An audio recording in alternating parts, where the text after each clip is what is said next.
O Brasil tem provavelmente 40% de evangélicos que são a favor de Israel e dos judeus. O Brasil tem mais 20, 30% de pessoas que estão preocupadas com a própria vida, em sobreviver. Acho que o principal trabalho que eu fiz, é o que mais me dá orgulho e satisfação, é que eu coloquei eles na mídia. Os radicais islâmicos querem que o islamismo domine o mundo. Esse é o objetivo deles. O mundo tem que ser islâmico. Olá, pessoal! Nós estamos aqui hoje no podcast da iLatinas em Português com um convidado muito especial. Ele que é especialista em Holocausto, vai contar um pouco da experiência dele, da história dele aqui pra gente.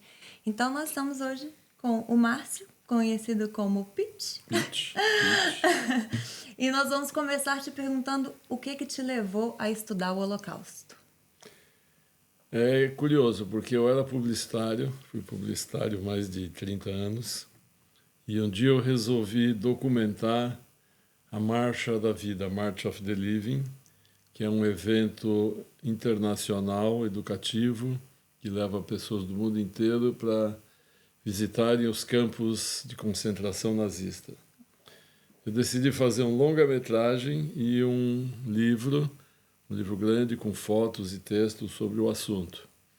Curiosamente, era a 20ª Marcha da Vida, era 60 anos de Israel, foi 2008, e nunca ninguém tinha documentado esse projeto.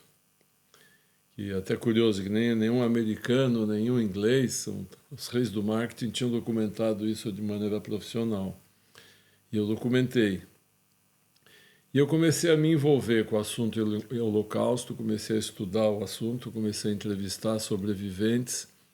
Fiquei tão fascinado com o tema que eu vendi minha agência de propaganda, deixei de ser publicitário, não sou publicitário há 20 anos, só para fazer isso, para entrar na área de projetos culturais. Então, essa é a razão que eu estou hoje, sei lá, eu sou um cara que conhece bem o Holocausto no Brasil. Então, hoje estamos vendo um aumento enorme de antissemitismo no mundo e inclusive no Brasil. Como um estudioso do Holocausto, que paralelos você enxerga entre o que aconteceu nos anos 30, 40 e agora? Olha, o paralelo é que o mundo não aprendeu nada, né? A humanidade não aprendeu nada. O antissemitismo é uma doença que afeta algumas pessoas e elas não conseguem enxergar nada além desse preconceito, desse ódio, né? Porque que é isso, o antissemitismo é um preconceito, é como uma pessoa pode não gostar de negro, pode não gostar de índio, pode não gostar de judeu, sem nenhuma razão, sem nenhum motivo. Ele não gosta porque ele não gosta, velho. Ou porque os pais ensinaram assim, ou porque ele é burro o suficiente para não entender de outro jeito. Não existe uma explicação racional, né? Eu me lembro que na escola eu ouvi algumas pessoas falando para mim: eu tenho outros amigos judeus, como se ter outros amigos judeus fosse algo espantoso. Ninguém fala: eu tenho outros amigos negros. Ninguém fala assim, né? Ou eu também já ouvi dizer: nossa, você é tão bacana que você nem parece judeu. Quer dizer, por quê? Judeu não é bacana? Então, o antissemitismo é uma doença aqui. Algumas pessoas nascem com esse vírus, né? E algumas pessoas transmitem esse vírus. Então, sempre teve antissemitismo na história. Depois que surgiu o primeiro judeu, surgiu o antissemitismo, assim que surgiu outro não judeu. E a Alemanha soube utilizar muito bem isso para que o nazismo crescesse, que o nazismo ganhasse adeptos e dinheiro para financiar toda a máquina, porque todo político precisa de dinheiro. E agora a gente sabe que o Qatar está colocando muito dinheiro na mídia, está colocando muito dinheiro na imprensa, está comprando políticos, comprando universidades, comprando professores, para reforçar esse antissemitismo. E eu acho que, como eu falei antes, eu vim da publicidade, eu conheço marketing, conheço comunicação. Houve uma estratégia global para isso. o 7 de outubro não foi uma coisa independente. Ela já estava ligada com esse esforço do Catar de transformar os judeus em pessoas ruins e dizer que os palestinos são vítimas, que os palestinos são os coitadinhos. Então, tudo isso já estava orquestrado, já estava preparado há muito tempo, e tudo foi organizado e estruturado para ter o start, vamos dizer, no dia 7 de outubro. Acho que é isso que aconteceu. Então, o mundo abraçou de novo esse antissemitismo.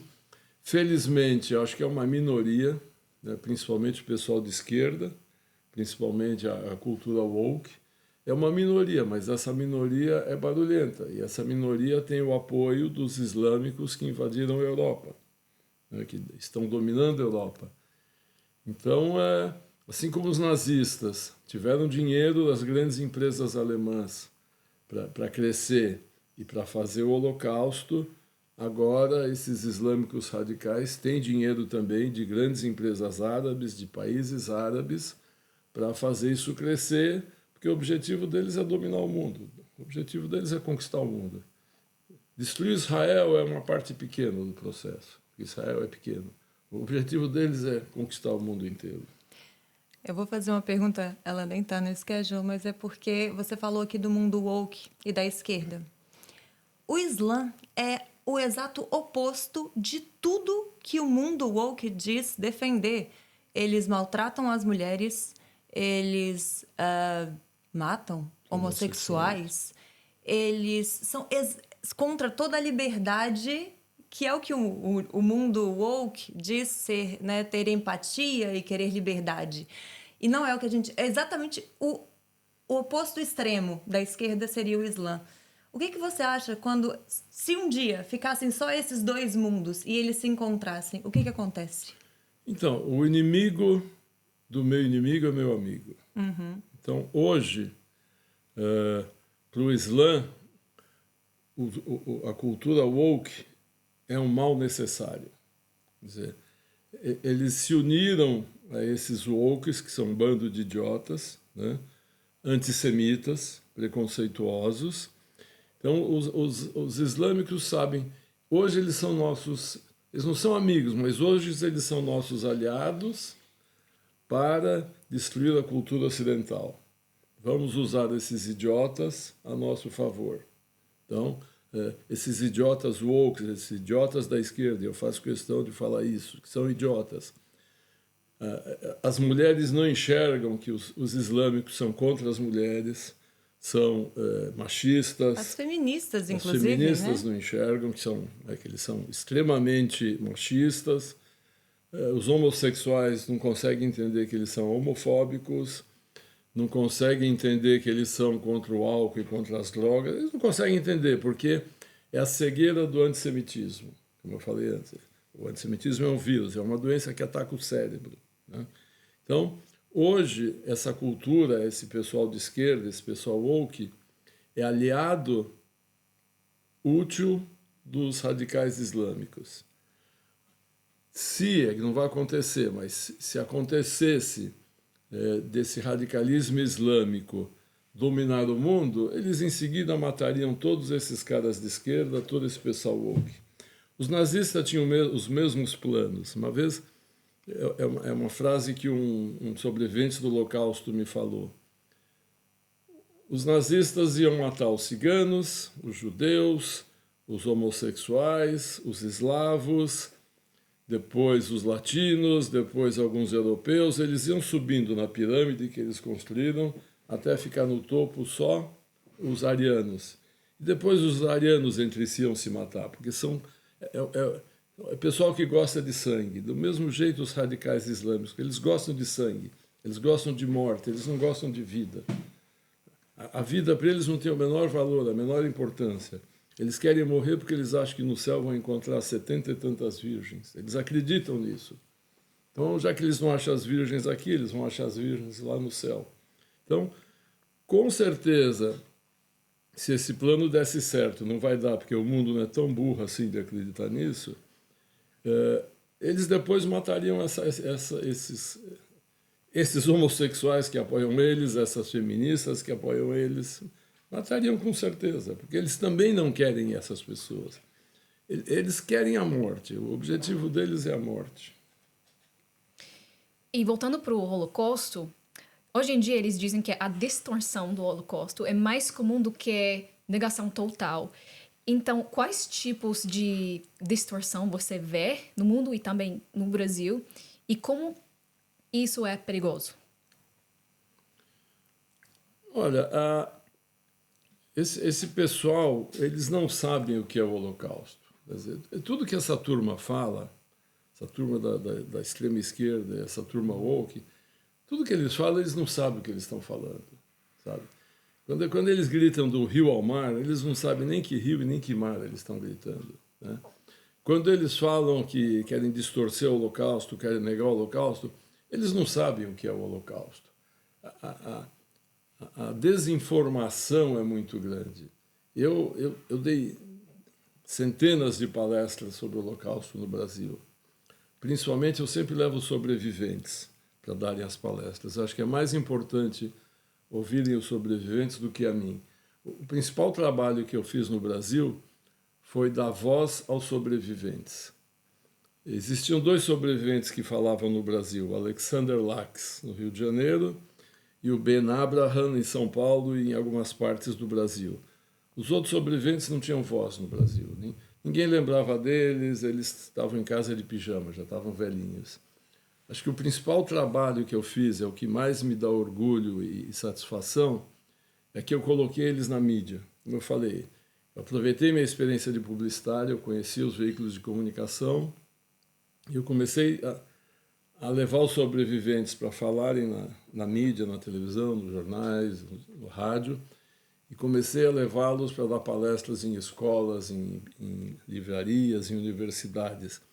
Eu tenho sobreviventes que falam para mim que se não fosse eu, eles estavam de pijama em casa dormindo, porque eles não tinham nem para quem contar as histórias. Então, assim, acho que se eu deixei alguma coisa importante desses 15, 16 anos de trabalho, foi dar voz aos sobreviventes.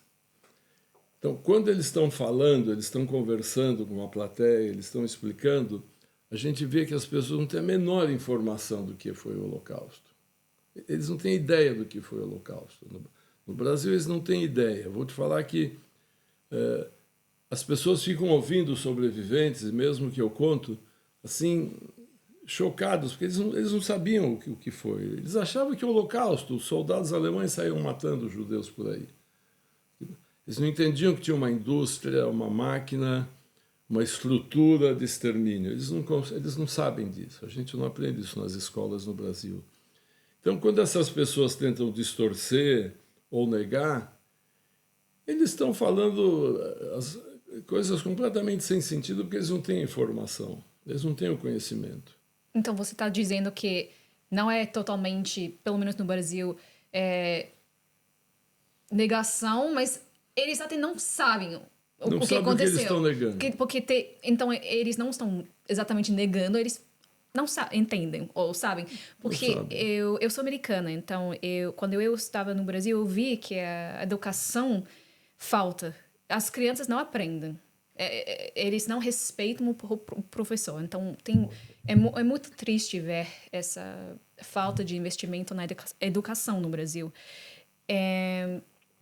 E por isso, aos 11 ou 12 anos, nos Estados Unidos, a gente aprende sobre o Holocausto. É um capítulo muito importante para nós. E eu aprendi um pouco antes, porque minha mãe ela é judia, então ela me ensinou um pouco antes. Mas a gente leu leitura de vítimas do Holocausto, de sobreviventes do Holocausto. Como que é no Brasil? E você também, Desiree, pode explicar? Você aprendeu algo? Como que é para os alunos? Não existe ensino do Holocausto no Brasil. Nos últimos anos, fizeram algumas leis para que tenha esse ensino. Não sei como é que está funcionando, eu não acompanho isso, não sei como é que está funcionando. Eu lembro que, quando eu estudei, não se falou do Holocausto. Uau. Eu, quando estudei, a gente até passou o Holocausto, mas é uma passagem. É tipo, uau, olha, isso aconteceu, porque tem que contar a história do nazismo, né? Tem que contar a história da Alemanha. Então, na história da Alemanha nazista, você aprende sobre o Holocausto. Mas não é com profundidade, com emoção, com aquela sensação de que você precisa realmente se conectar com essa história, sabe? Eu não passei nem por isso. Nem por eu isso? não tive nada. Nossa, Não tive nada. eu estou chocado, porque nos Estados Unidos é um capítulo super importante. Eles investem muito nesse Ainda assunto. hoje? Você sabe hoje? Eu não sei, eu me formei faz 10 anos no ensino médio, mas faz 10 anos eles ainda estavam ensinando o Holocausto. A gente leu muitos livros sobre sobreviventes. Aqui eu sei que a gente agora começa a levar alunos de escolas públicas para visitarem o Museu do Holocausto, que eu ajudei a fazer em São Paulo.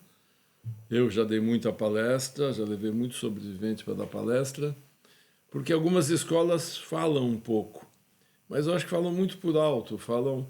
É como a Segunda Guerra, também tem que entender uma coisa, o Brasil está muito longe disso.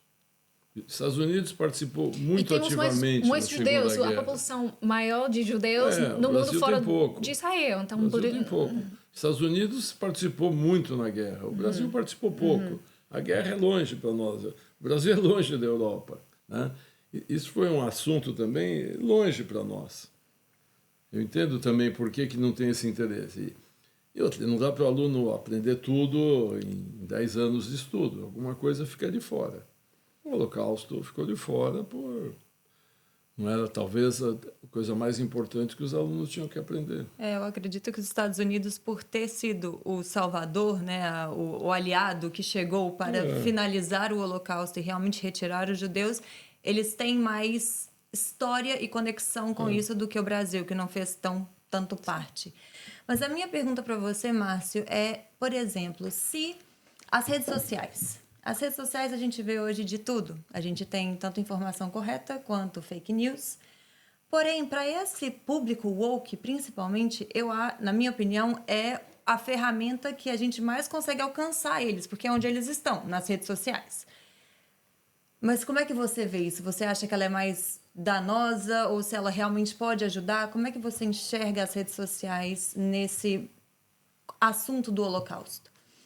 Olha, o problema é que esse pessoal woke, esse pessoal de esquerda, que fica falando essa besteira de defender a causa palestina, que eles nem sabem o que e eles têm um viés antissemita, eles são muito mais barulhentos, eles têm dinheiro para fazer isso, e eles são um número maior que os judeus, pelo menos no Brasil. Então, eles conseguem fazer mais barulho.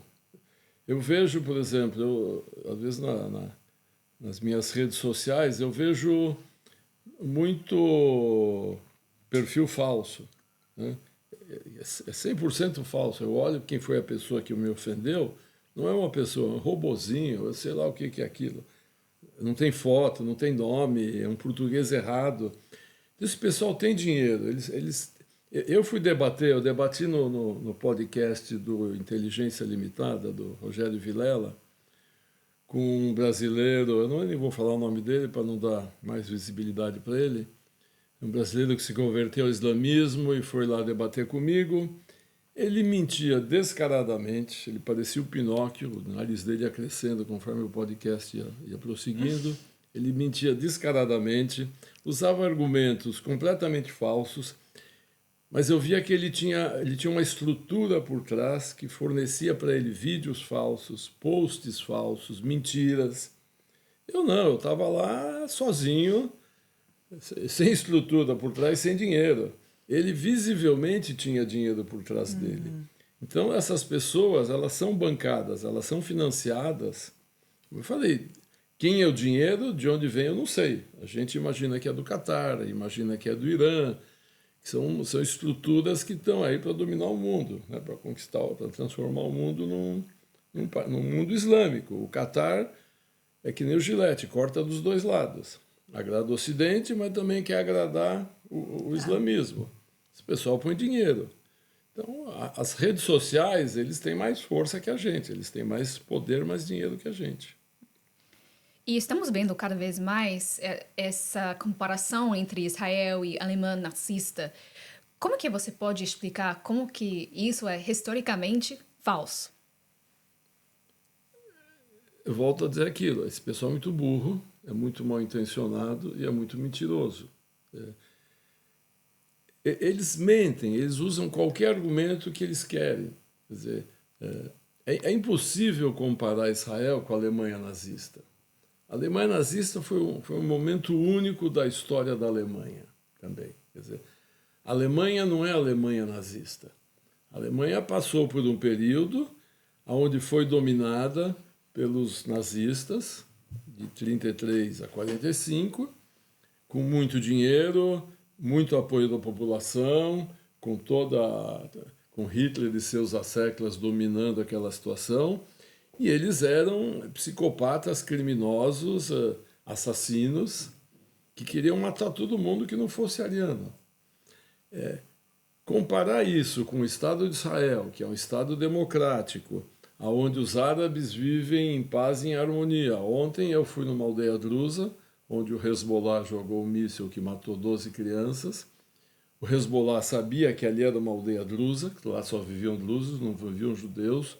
Sabia que onde eles mandaram o míssil era um campo de futebol, um parquinho de diversões para criança. Eles sabiam que ali tinha criança e mataram. Israel nunca fez isso deliberadamente. Israel, quando ataca um hospital, é porque sabe que dentro daquele hospital tem terroristas do Hamas, então ele tem que atacar. Quando ele ataca uma escola, é porque sabe que aquela escola tem terroristas do Hamas, tem palestinos armados lá dentro. Então, não dá para comparar.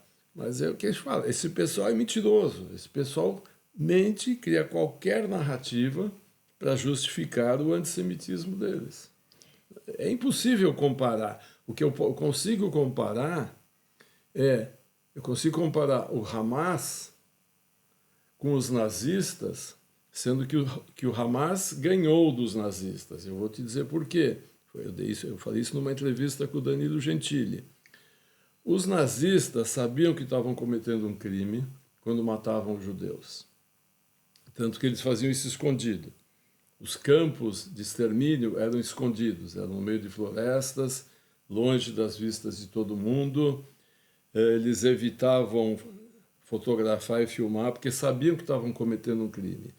Tanto eles sabiam que estavam cometendo um crime que eles não queriam cometer esse crime no território alemão. Eles cometeram esse crime no leste europeu. E eles sabiam que se desse errado a guerra, eles iam pagar por esse crime. Os nazistas tinham consciência disso. Por que eu falei que o Hamas é pior ainda que os nazistas?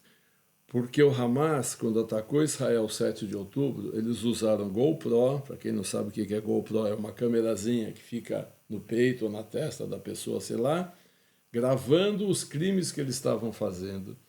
Eles pegaram os celulares deles, gravaram os crimes, pegaram os celulares das vítimas, gravaram e mandaram para a família das vítimas. Tem a gravação de um palestino ligando para os pais. Papai, mamãe, matei 10 judeus, matei 10 judeus. Deus é grande, Deus é grande. E os pais dando os parabéns para ele. Isso os nazistas não fizeram.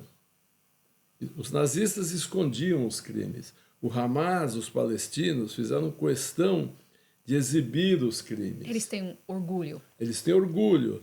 Quando eles voltaram para Gaza com reféns, a população palestina estava lá filmando, xingando, cuspindo nos reféns.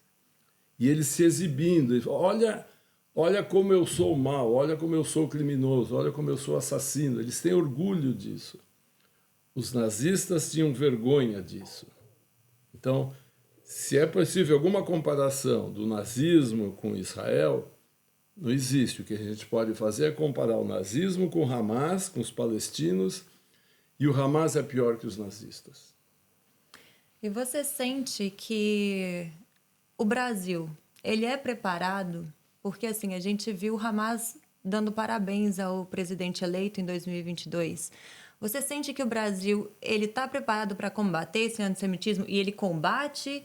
O governo faz alguma coisa? Ou você sente que não tem muito... Na verdade, tem um incentivo para que as pessoas parem de gostar de Israel. Como é que você sente isso no Brasil? Olha, Desirê, felizmente o Brasil não é Lula. O Brasil não é o PT. Felizmente. Graças a Deus. Graças a Deus. Amém. Historicamente, o PT tem entre 25% e 30% dos votos no Brasil. Historicamente é isso. Por razões que eu não vou entrar agora, o Lula conseguiu ser eleito pela terceira vez. Muito bem. O Brasil tem, provavelmente, 40% de evangélicos que são a favor de Israel e dos judeus. O Brasil tem mais 20% e 30% de pessoas que estão preocupadas com a própria vida, em sobreviver. Eu preciso trabalhar hoje para ter dinheiro para comer amanhã, para comprar comida amanhã. É uma população muito grande e pobre que não tem tempo de pensar na guerra de Gaza, na guerra da Ucrânia, no que acontece na Somália, no que acontece na Nigéria. Não, ele tem que falar, eu preciso trabalhar hoje para poder comer alguma coisa amanhã. Vende o almoço para comprar a janta. Vende o almoço para comprar a janta, porque a picanha verdade. que o Lula prometeu não veio. Chegou. Não chegou até hoje. Então, existe essa minoria de esquerda que pensa como Lula e que apoia o Lula, mas isso não é o Brasil. Se Deus quiser, se Deus for grande e o Lula não for reeleito, essa onda vai passar no Brasil, vai acabar. Eu lembro de uma coisa muito curiosa que acontecia. Quando o Bolsonaro era presidente, e eu não sou a favor do Bolsonaro, não acho o Bolsonaro nada demais, eu acho um grande idiota. Se ele não fosse idiota, ele não tinha perdido a eleição. Bolsonaro é outro idiota que a gente tem lá. Mas quando ele era presidente e acontecia algum ataque, por exemplo, um garoto invadiu uma escola e matava algumas pessoas, no Brasil também tem isso. Ou quando batiam no índio que estava dormindo na rua, ou quando batiam no negro que estava sozinho na rua, alguma coisa assim, a imprensa me ligava durante o governo Bolsonaro. Isso é nazismo, né? Eu falei, por que isso é nazismo? Porque para a imprensa, Bolsonaro é nazista. Bolsonaro não é nazista, Bolsonaro é burro, são coisas diferentes. Burro é uma coisa, nazista é outra. Então, isso é nazismo, né? Eu falei, por que é nazismo? Não, porque o garoto estava vestido de preto, entrou na escola e matou um monte de gente. Eu falei, olha, eu posso te apresentar um nazista, Franz Paul Stangl, que se vestia de branco. Não é porque ele se veste de preto que ele era nazista. E outra, ele não entrou na escola e perguntou quem era negro ou quem era judeu para matar. Ele matou quem estava na frente. Esse cara não é nazista, ele é um louco que entrou na escola e matou as pessoas. Teve um ataque contra um índio que estava dormindo. Isso é nazismo, né? Falando, isso não é nazismo, isso é um bando de pessoas violentas, bêbadas, sem formação nenhuma, que bateram no coitado do índio na rua. Agora, quando Lula virou presidente, ninguém da imprensa me ligou até hoje, já faz 3 anos, para perguntar, isso é nazismo, né? Para fazer esse paralelo de novo. Exatamente. O que o Lula está falando é nazismo, né? O que o PT está dizendo é nazismo, né? Ele retirou o Brasil da aliança de lembrança do Holocausto. Então, para a imprensa, o Bolsonaro é nazista, o Lula não. O Lula é um deus que não pode ser tocado. É inatingível. Então, o Lula pode falar qualquer besteira que a imprensa então, nunca te ligaram para essas falas? Nunca. Depois que o Lula foi eleito, nunca ninguém da imprensa me ligou para perguntar essa atitude do Lula é antissemita? Nunca, nunca. Isso acho que é esperado, infelizmente, mas... enfim, a gente vê muito essa comparação, né? Dizendo que Israel é um lugar nazista... E é exatamente o que você está explicando, né? As pessoas não sabem o que é o nazismo, as pessoas não entendem o psicológico terrorista de um nazista. Como é que você, de uma forma mais simples, para que a população mais simples também consiga compreender por que então uma coisa é nazismo, outra coisa não é? Para que a gente realmente consiga entender essa diferença. O nazismo era uma organização política, que para mim era uma organização criminosa, que tinha uma filosofia, tinha estudos por trás, tinha base em livros, em literatura. O nazismo não surgiu de uma hora para outra da cabeça de Hitler. Era uma coisa que já estava sendo fermentada, já estava sendo desenvolvida, já existiam vários livros que falavam da necessidade da Alemanha de expandir o território, porque precisava mais território. Já existiam estudos de eugenia em que os alemães acreditavam que eles eram uma raça superior, então que eles tinham direito sobre outras raças, né? A palavra certa é etnia, porque raça é a raça humana, que eles tinham direito sobre outras etnias. Eles acreditavam que eles tinham direito de escravizar os eslavos. O nazismo não foi uma coisa que surgiu de repente, por acaso, da cabeça de um maluco chamado Adolf Hitler. Tinha muito estudo por trás, tinha muitos intelectuais por trás dele. Tinha gente inteligente. O Goebbels, que era o ministro da propaganda, era extremamente inteligente, extremamente competente. A Alemanha era um país extremamente civilizado, evoluído e educado na época do nazismo. A Alemanha não era um paizinho perdido nos confins do mundo, ignorante. Não, ele estava no centro da Europa. Tinha grandes cientistas, judeus e não judeus, tinham grandes escritores, grandes artistas, grandes professores. Era uma nação teoricamente civilizada que entrou nessa loucura. O Hamas é um grupo terrorista. O Hamas é um grupo terrorista que o objetivo é dominar o mundo, destruir a cultura ocidental. Israel é o primeiro lugar que tem que ser destruído. Depois de Israel, tem o resto do mundo para ser destruído. Não existe uma filosofia, não existe um estudo, não existem como literaturas onde eles estão se baseando para isso. Ali é pura violência. É pura violência. O nazismo usou a violência para conquistar o poder, mas o nazismo tinha uma base teórica muito forte por trás. E você vê que o nazismo, então, ele quer colonizar, ele queria se espalhar e tomar o poder. Isso te parece mais Israel ou isso te parece mais com o que o Islã faz? Porque a gente viu que já mais de 850 mil judeus foram expulsos dos países árabes, alguns inclusive imigraram para o Brasil, que é os judeus que a gente tem hoje no Brasil.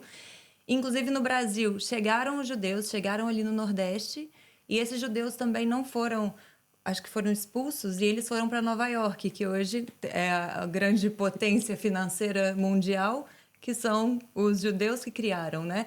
Então, assim, essa ajuda do povo judeu, que é muito trabalhador. Mas a minha pergunta é, nessa história de colonização, e aí? Quem coloniza, o que parece mais, quem se parece mais com o quê? Os radicais islâmicos querem que o islamismo domine o mundo. Esse é o objetivo deles. O mundo tem que ser islâmico. Eles têm isso na cabeça. Israel é um paizinho pequeno, você vai de norte a sul, sei lá, talvez em 4 horas de carro, de leste a oeste em meia hora, sei lá, 1 hora. 2 no máximo. 2 no máximo. Se não tiver trânsito, consegue fazer em 1 hora. É difícil. O problema não ter trânsito. Mas... De madrugada, talvez fazia em 1 hora. Então, no Shabá. Ele não está interessado, ele não é um país colonizador, não é um país que quer se expandir. Ao contrário do Islã, que quer se expandir. A gente tem o norte da África já islâmico, a gente tem guerras em países da África, porque o islamismo quer crescer. O Iêmen, que fica jogando mísseis contra Israel, está lá numa briga também. Quer dizer, o Islã é imperialista, ele quer aumentar. Israel não quer aumentar. Israel tem o tamanho que tem, está funcionando e está tudo bem. Então, também não é uma coisa que se pode comparar. Agora, quando você falou um assunto interessante da expulsão dos judeus dos países árabes, depois que eu comecei esse meu projeto de divulgar o Holocausto, de colocar o Holocausto na mídia brasileira, de dar voz para os sobreviventes, a coisa agora já está funcionando sozinha. O Memorial do Holocausto, que eu faço parte, já está organizando palestras com sobreviventes em escolas, está levando as pessoas para visitar. O Stand with Us Brasil montou um departamento também de Holocausto que tem feito isso, que tem levado os sobreviventes para dar palestras, para falar. Então, até acho ótimo, porque eu não preciso mais sair de casa para fazer isso, que eu prefiro ficar em casa jogando tênis. Então, assim, já tem outras organizações fazendo isso. E como a minha cabeça está sempre fervilhando, eu comecei, há alguns anos atrás, um projeto novo chamado Laissez Passer, que é explicar para todo mundo que 850 mil judeus foram expulsos dos países árabes. Isso é um assunto que as pessoas desconhecem também. As pessoas desconhecem que havia 850, 900 mil judeus na Síria, Líbano, Marrocos, Egito, Tunísia, Argélia, Iraque, Irã, e por aí vai, Iêmen, tinha judeus nesses países, que a partir da fundação do Estado de Israel, em 1948, e depois a partir do nacionalismo árabe, em 1956, esses judeus foram expulsos desses países, tiveram que fugir e viraram refugiados, assim como os palestinos se dizem refugiados. Só que os palestinos continuam dizendo que são refugiados 70 anos depois. Esses judeus que também são refugiados falaram, eu não vou olhar para trás, eu vou olhar para frente. Então eles se adaptaram nos países onde eles chegaram e reconstruíram suas vidas. Hoje eles são milhões que trabalham, que educam seus filhos, que viraram cidadãos locais. Então, para explicar tudo isso, para contar essa história, eu fiz um livro e um filme, chama Laissez-Passer. Laissez-Passer é um documento que o apátrida recebe para poder sair de um país e chegar em outro. E todos esses judeus expulsos são apátridas. Eles não tinham a cidadania do país onde eles viviam há milênios, tiveram que sair sem nenhum documento, tiveram que deixar todos os bens para trás para recomeçar a vida. Por isso que o projeto chama Laissez-Passer. Esse projeto estava caminhando bem até que estourou a guerra de Gaza. E o que aconteceu? Eu não consigo divulgar esse projeto na imprensa, porque, mais uma vez, a imprensa dominada pela esquerda tem a narrativa de que Israel é o mal, então eles não querem dar espaço para dizer que os países árabes expulsaram os judeus dos seus territórios, dos seus países. Então, eu não encontro espaço na mídia para exibir esse filme e para divulgar esse projeto. Vai ter que abaixar um pouco a poeira da guerra para poder falar isso. Eu ia perguntar onde a gente consegue, né? Você tem dezenas de obras publicadas, dezenas de filmes e, enfim, palestras. Onde que a gente consegue acesso para assistir todos os seus, né, e você tem feitos? uma recomendação de um livro, um documentário? Que você disse que esse é o mais especial, que você diria, assistam esse. Os quatro filmes longas que eu produzi estão no YouTube, liberados. Se colocar no YouTube... Não sou muito bom disso, eu tenho o Marcelo Sampaio que me ajuda nisso, ele que põe para mim, mas acho que se botar Laissez-Passer, Márcio Pitliuk, consegue achar o filme. O filme já foi visto no mundo inteiro, porque esses judeus estão espalhados pelo mundo. Tem um filme chamado Sobreviver ao Holocausto, que se digitar no YouTube, é um filme onde eu levei um sobrevivente de volta para todos os lugares onde ele viveu antes, Uau. Durante e depois da guerra. Já mais de 130 mil pessoas viram no YouTube. Uau.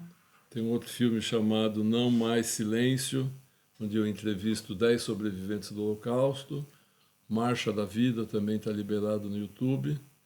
Meus livros encontra na Amazon e no Kindle, também pode baixar pelo Kindle. Palestras, eu acho que eu não tenho nenhuma gravada, mas tem muito podcast, tem podcast meu com sobreviventes do Holocausto, a gente conversando, muita matéria, tem bastante material meu espalhado pela internet. E hoje você veio para Israel em um momento delicado ainda, né, que a gente está, para dizer o mínimo, mas você veio com um objetivo. Qual é o seu objetivo? Estou fazendo mais um filme. Eu não paro. Eu costumo dizer que eu sou aposentado que mais trabalha. Que bom! Eu oficialmente parei de trabalhar há alguns anos para jogar tênis, mas não paro de trabalhar.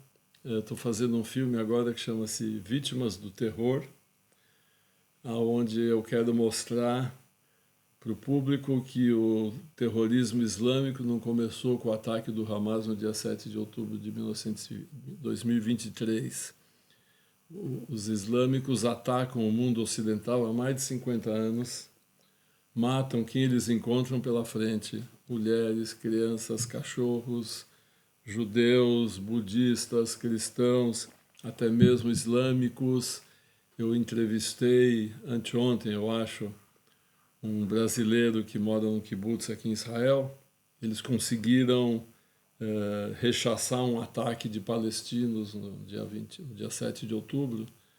Eles estavam armados, felizmente, e conseguiram impedir a invasão dos palestinos no kibbutz deles. Ninguém foi morto nem sequestrado nesse kibbutz. E ele contou que os palestinos encontraram um grupo de palestinos numa plantação de banana, estavam trabalhando na plantação, ganhando salário para trabalhar em Israel.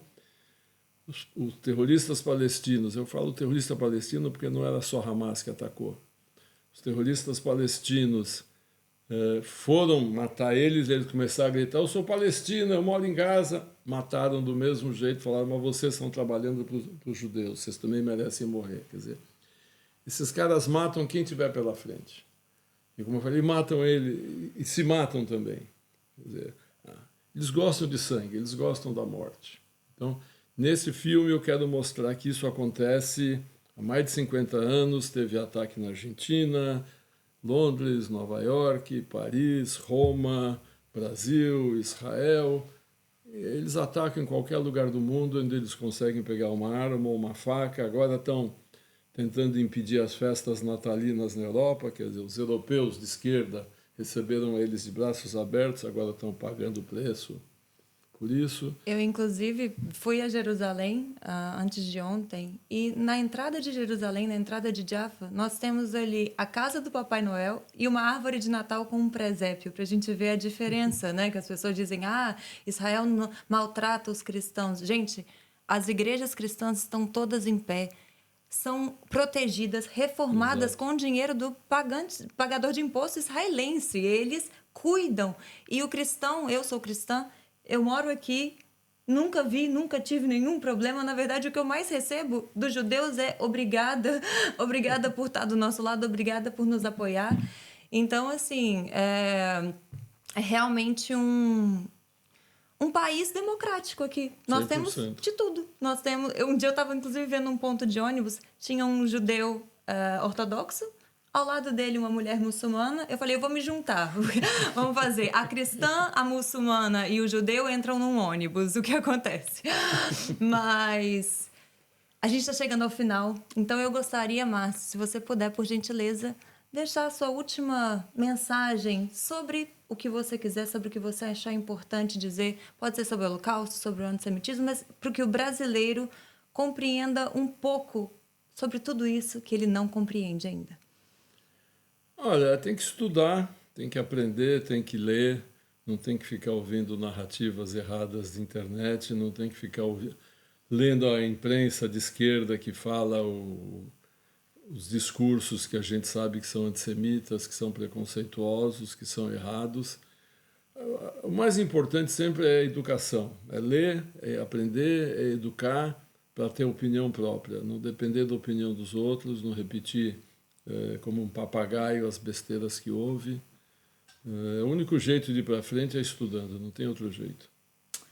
Então, muito obrigada, Márcio.